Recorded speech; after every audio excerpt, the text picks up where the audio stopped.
Erinye. Nasibye golo. Nasibye golo. Nebyaganye. Nayo kula yini. Okimanyi omulasi agenda kikuba. Omumene kagana kiyamba. Jona tusanyisa okulaba. Kali sio. Nango kubala bakulu. Happy birthday. Ndi musanyufu. Onaku luno bangi tebalutuukako.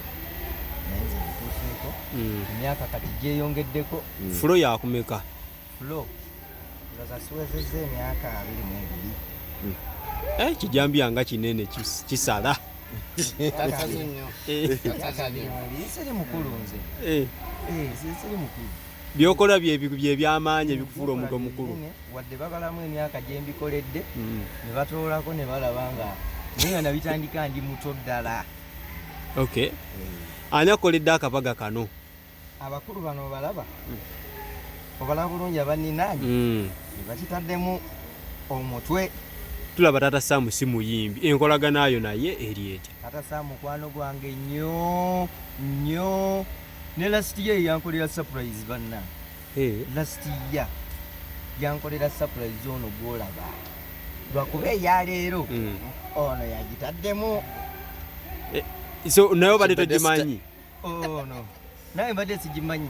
Obadde nkubira essimu nga ngamba, "Oye, tugendeko mu comedy one." Katobadde nkyatinga ne Tata Sam ngamba, "Nze nkyali waka naabisobole ya comedy zamwe." Comedy twamuko watumuzanya. Nemwe ajja tugende tukiringeyo, tulewo. Yenzo tuka nga be bakungu abatuddewo.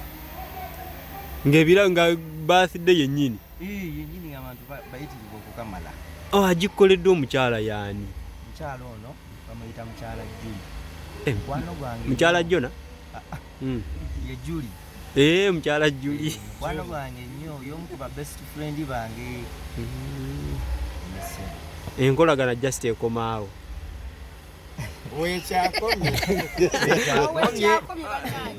Mukyala Juli. Mubadde musaba yeyo. Yatwogeremu. Kale tujja kusuula obululu tulabe naye Mukyala Juli ogamba otya? Enteekateeka wagitandise otya? Nafunye just kirowoozo neŋŋamba Jona mukwano gwange kamuteekera akantu. Wakimanyi otya nti nno olwaleero yebeera birthday? Nati mukwano gwange bwe nkigamba nti mukwano gwange mbadde nkimanyi. Ne mutegekera abadde tamanyi ne mugamba gye mutwe comedy ne mpita ku mikwano gye egisinga gye mmanyiko then ne muyita. Kyakutwalidde ebbanga ki okulowooza ku bino byonna? Just 1 week. Kubanga tekyambadde munyo mu program ne nimanye nkiteekamu. Ng'omulowoozaako osula teweebase. Ekyo si kibi kuba naye mukwano gwange. Okusula nga mulowoozaako si kibi. Buli muntu kyayanira mu kubera nga wali wakulowooza. Mukwano gwange. Anti abantu bagenda babe bagambe teri asindika mmotoka n'atabyukira. Naye nalira kati okujjako nebabeera bo. Kuba bano bali above 18 owezezza wuyo 20 something. Kambuze ekibuuzo. Bwe wankolera surprise omwaka oguwedde walinayo ekirowoozo. Oba nasindika nembuukira. Mukyala Jona, poloti teriiko nkaayana. Ogambye eki? Mukyala Juli, poloti teriiko nkaayana. Kubanga twale ku mukyala Rebecca Jingo kati gwe omukulu bw'aba agambye oli mukwano gwe.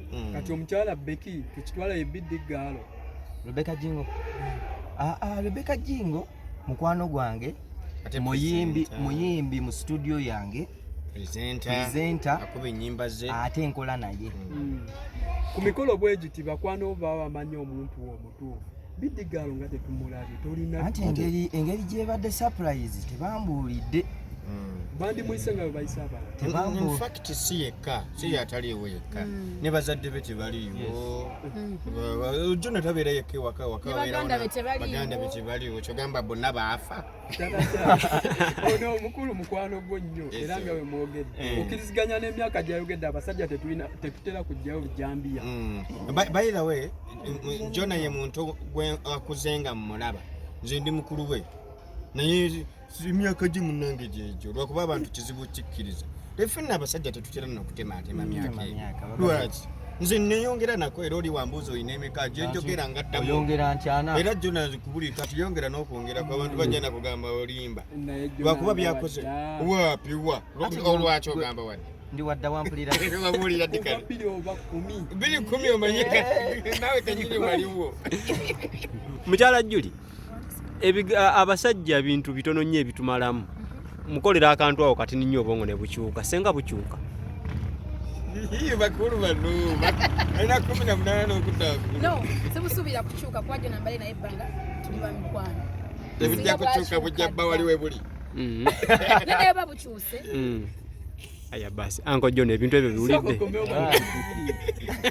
emikolo egisinga ku nsi kuno tutera okubeera ne pate bwezito emikolo egitugatta ng'abantu tubireyo omukolo omulala ogwenze tugatta wakati wo naye ng'ogyeko birthday ejja kubeera birthday yange erina kuba birthday yes y'omwenda ate tomanya ku ngeri gyakikozeemu ngaakiye yokka neyange oba oliawo oba yange naye ya 12 omwezi guno okakasa mwezi nawo bijja tugatta yinza okutugatta secondly we cannot determine for katonda katonda ye asalawo tuyinza okuba tulowooza guno na planning ekinene ekisinga ekyo offe twali tetumanyi nti tulisinkana twali tetumanyi nze Juli namumanyidde nakunkubira simu infact nga nkubira simu manyi namumanya naye we namaze omulaba nenzijukira nga namulabakooko kati ate afuse mukwano gwange nnyo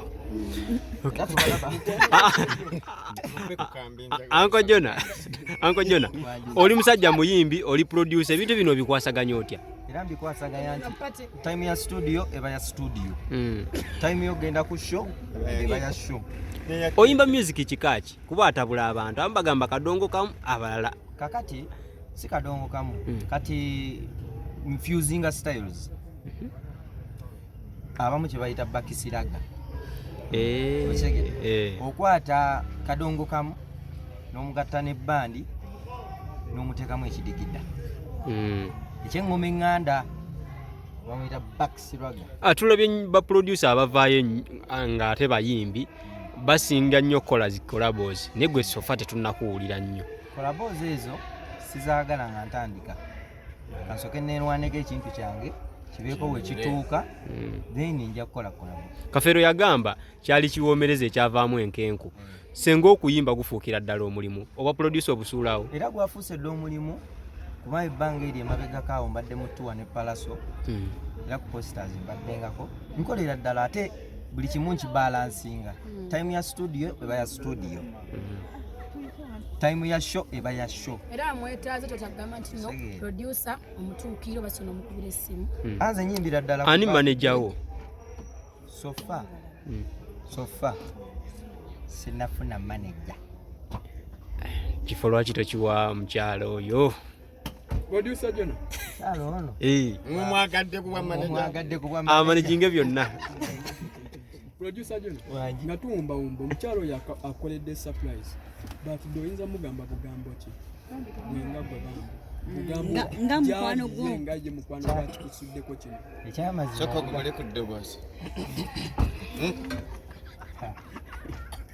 ekyamazima n'obugambo mpulowoozaako ne bumbula olina bungi ssanyu omanye essanyu bwerisukka oyinza n'okukaaba olemu okwogera era nze nadde sobola nakwogera neewunyiza nga nkutte microphone nenyimbamuko oba ye abwogere ayinza okuba naye oba olwokubazze ku stage